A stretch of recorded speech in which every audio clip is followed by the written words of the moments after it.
Hey YouTube, this is Scarecrow Kaiser, and I am here to do a deck profile on my pure Sanctuary Guard build. So, there's either this build or there's basically like the Sanctuary Blast build, like the build I've done previously. In my experience, I personally prefer the pure Sanctuary Guard build. There's a lot of hype on the blaster build, like the blaster build in like all Royal Paladin decks is hyped, but in my experience, it's just not consistent enough, and I can't maintain a hand as well in that deck. Like dropping Lou and like Barkle and stuff early game is super strong, and it combos out for a really strong push with Sanctuary Guard. This deck just very easily pushes early game while building card advantage of its own while doing it, and then once you start strutting stuff, you're not pushing quite as hard, but you're not really playing cards from your hand. Either you're keeping your cards in hand for guarding. I think people should chill out on the blaster engine, at least in regards to Sanctuary Guard. I think that pure Sanctuary build is probably the better way to go. I just played this build last weekend and I went undefeated with it. It's still a pretty good deck, so I'm gonna get started with it. So first of the grade 3s, we have our 4 Sanctuary Guard. Super awesome card. The only thing that could really be better than him would be if they actually gave us Sanctuary Arch or Arc, but don't know when they're gonna do that. By the time they do it, might be kind of pointless, but I really like them to, especially since it would allow us to stop playing this card, Sanctuary Guard Guarantee. Literally the only reason we play this card is because its name is Sanctuary Guard, which it's a good card just because its name is Sanctuary Guard. But Sanctuary Arc would be infinitely better as an option. If I could just run Sanctuary Guard and then Arc together, that would be so cool. But it's whatever, at least it gets the job done, has the name. Into the grade 2s, we got 3 Violinist. Violinist is an amazing card. I love being able to ride this card and get a free unit out in the field, and then late game it helps you create some additional attacks. You can definitely argue to play 4 of it. I just haven't found the room to run 4 of the card, so I don't run 4 of it, but I definitely would see an argument to do it. I can't find the room in my build. Next we got 4 Benin. Super cool card. He's kind of like the replacement to Prismy. It would have been super cool to run him and Prismy at the same time if that was ever like a thing and doable, but very cool card, like it a lot. Next we got 3 Twin Sword. Super cool card, very strong. Almost every Royal Paladin deck has made use of this card since he came out. It's a pretty cool card, gets you additional attacks. Like, again, a card I would probably want to play 4 of, just like Violinist. I just couldn't find the room to do so.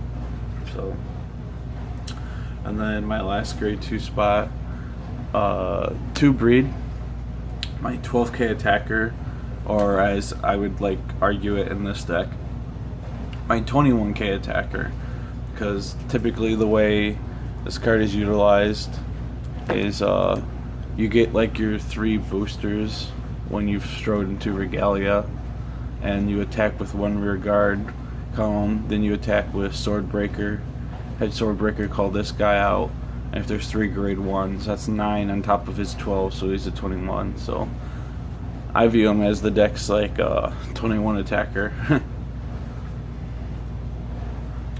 And then grade 1s, we got 4 of our damage and flipper. You could get away without playing a damage and flipping perfect guard in this deck, but like I really don't see a reason not to, like nowadays. So, and then we got our 4 Sisyphus, our stride fodder, because you've got a stride. Next, I've got 4 Miran, super great card. You call it off Benin and Sanctuary Guard and you draw. So field presence draws cards. The power of the like grade 1s and stuff that you put out doesn't really matter. It just matters that you can get a bunch of them so that your field gets powered up and you're gonna hit good numbers regardless. Next, this one is a little bit like debatable. I've just been trying something. I am playing 2 Headwind Knight. So a lot of people would just play like 1 or 2 more Richard, and I completely won't argue that. I'm not saying I'm even going to not do that in the future. I've just been playing around with this. Like, this is the build that I used to go undefeated the other day when I got to go to a tournament. I just like kind of like having the option. You don't stride into Altmile super ton, but maybe like every other game, every third game you go into him, and I like that I can use him to just go grab a grade 1 option, and there are times where the Brave effect has actually mattered and given me a little bit of a boost. So I've just liked it as an option so far, instead of just having like 6 of the same grade 1. Not saying I'm going to stick to it though. Playing Richard and Miran to have like 6 Soul Blast 1 draw cards is very helpful in terms of it makes the deck more consistent and stuff, but I've been trying this. It's working pretty well when I do need it to come up. So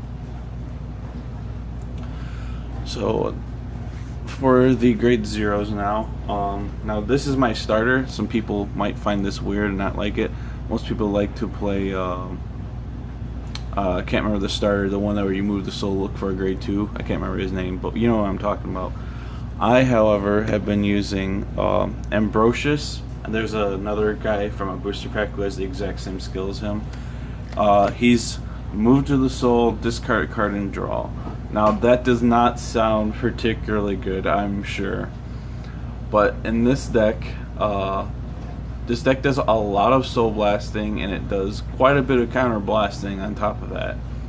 I like using Ambrosius to move to the soul. Like on turn, like let's say, I like to do it for one. It helps me make sure I have a good hand. I usually use Ambrosius the turn I ride my grade 1. I don't really keep him out there, and it helps for things like if on turn 2, let's say I have 2 damage.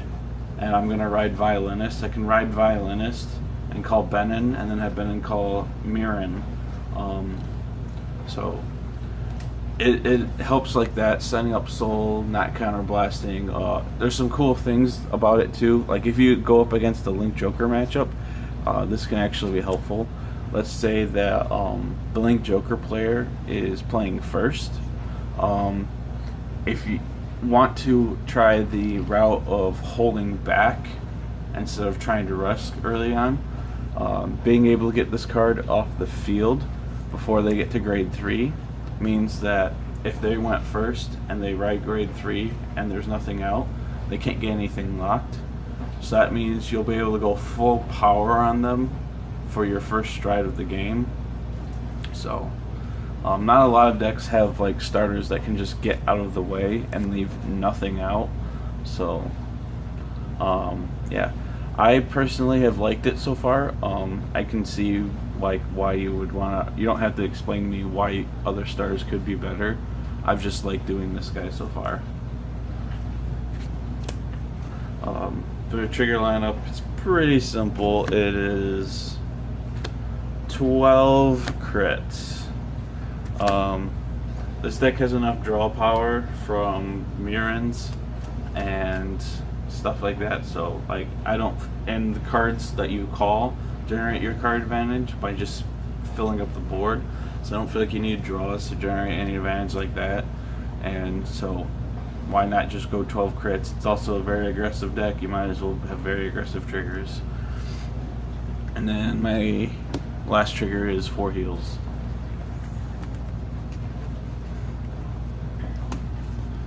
So into the G zone.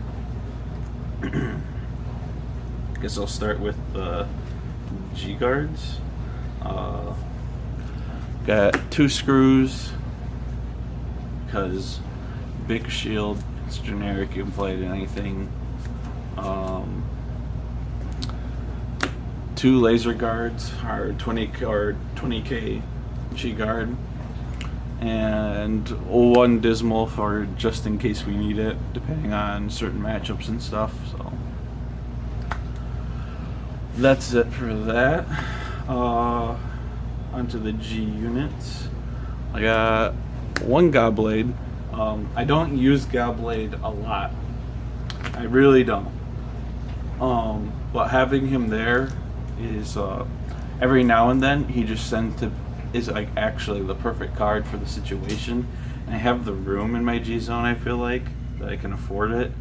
So I'm running just 1 of them, and every now and then he's actually exactly what I want him to be, so, but not that often. Next we got 2 Saint Blow Dragon. Really big card with a crit. I don't utilize it a lot. Most of the G zone in this deck doesn't get utilized a lot, except for like 1 card. But every now and then this card is the right choice to bring out. You know your opponent probably can't block it, and it helps for matchups like Link Joker. Even if my 2 front row are locked, the fact I could bring out this guy and all I have to do is have 2 rear guards, and this thing is really big and it has a critical. That's a lot of pressure to put on them. So next we've got 4 Aerial Altmile. Very good card. Probably the 2nd best grade 4 that this clan or this deck has as an option. He gets utilized the next most out of like Regalia, so he's a pretty good card. +3 to everybody. Call it grade 2, give it +5. In situations where you need to build up a proper field, more than you need like the huge pump from Regalia, this guy can be a better option.